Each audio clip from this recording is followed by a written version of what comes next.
Selamat malam semuanya.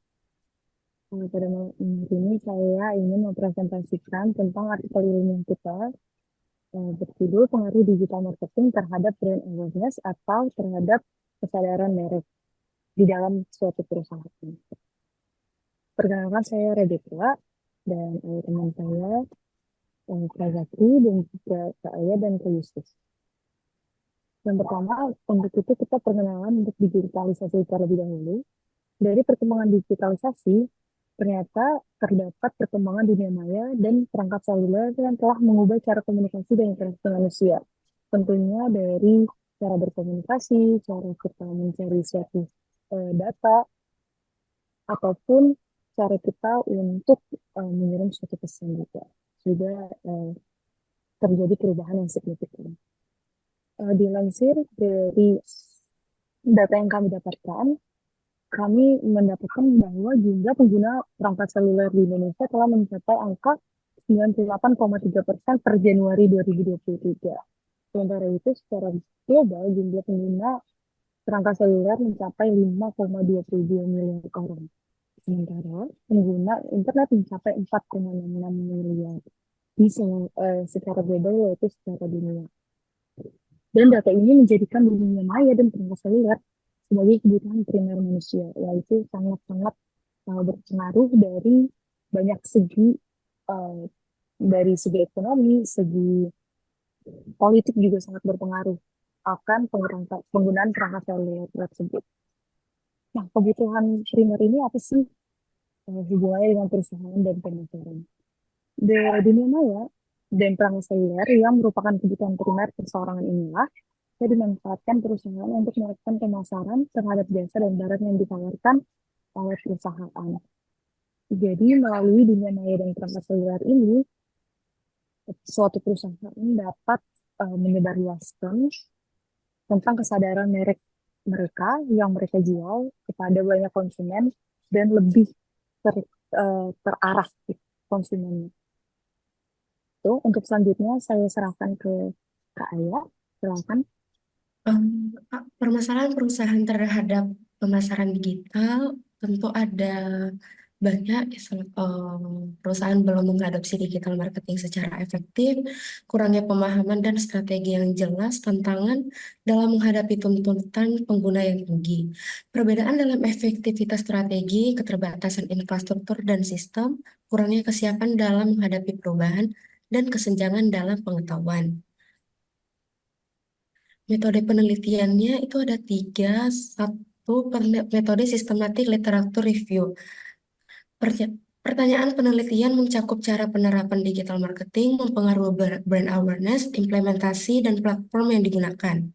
Data diperoleh dari basis data akademik seperti Google Scholar, Scopus, dan Web of Science.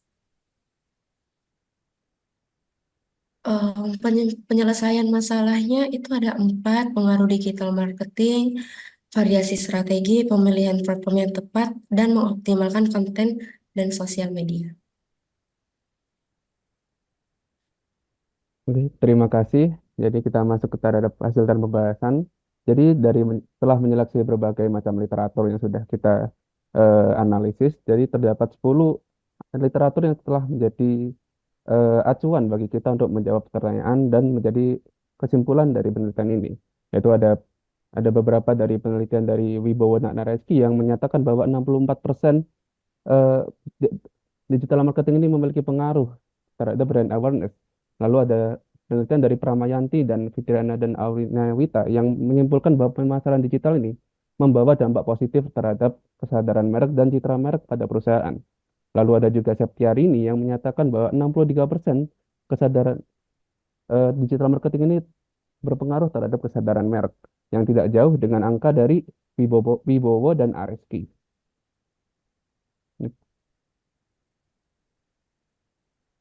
Lalu untuk menjawab pertanyaan pertama, yaitu cara digital marketing mempengaruhi brand awareness.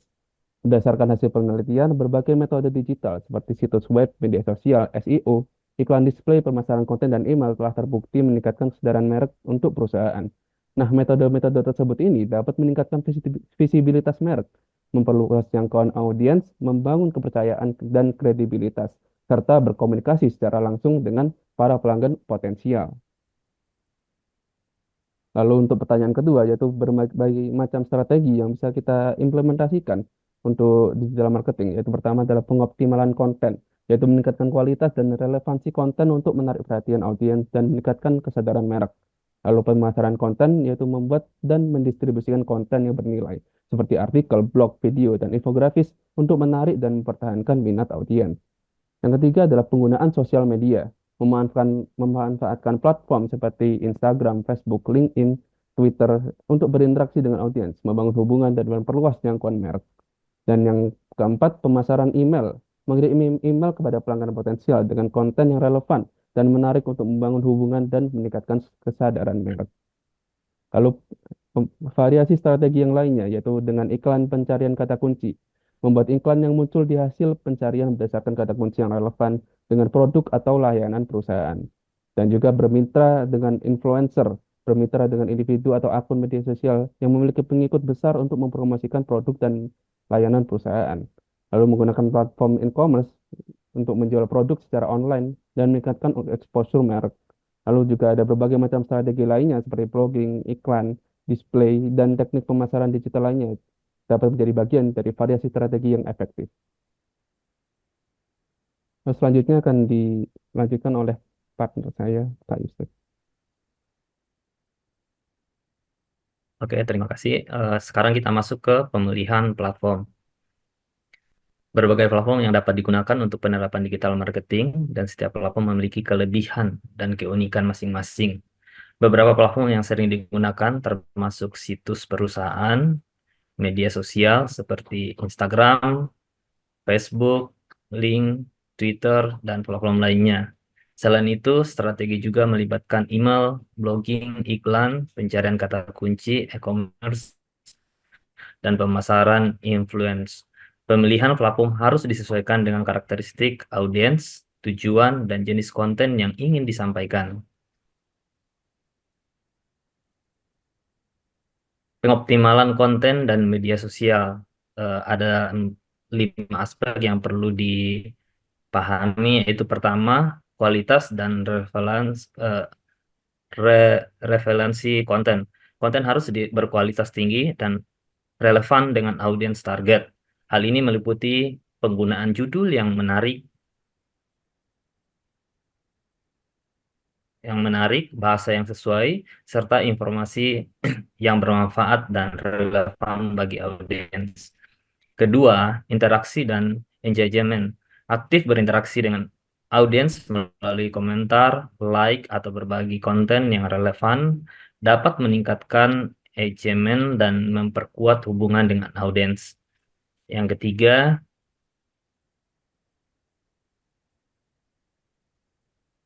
pemanfaatan media sosial. Penggunaan media sosial seperti Instagram, Facebook, Link, dan Twitter harus disesuaikan dengan karakteristik audiens target dan jenis konten yang ingin disampaikan. Setiap platform memiliki keunikan dan fitur tersendiri yang dapat dimanfaatkan untuk memaksimalkan ekspor konten.